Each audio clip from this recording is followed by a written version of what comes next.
Adaptimi i fëmijëve nëse e birson në kuptim që me thonë vlad, me thonë bab, me konsideru djaltanin, me të konsideru e të prind, kjo është haram.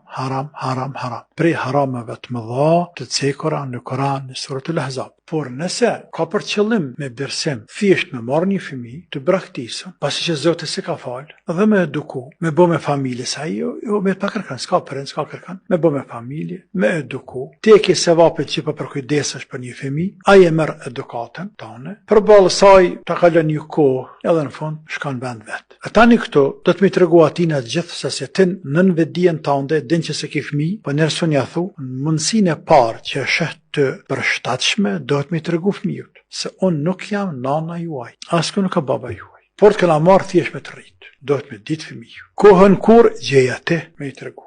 A i fëmij pastaj nuk ka drejt trashëgimi të pasunisë. Atina mundet me jalan 1/3 e pasunisë testament. 1/3 e pasunisë me jalan në emën të testamentit, për jo të trashëgimisë.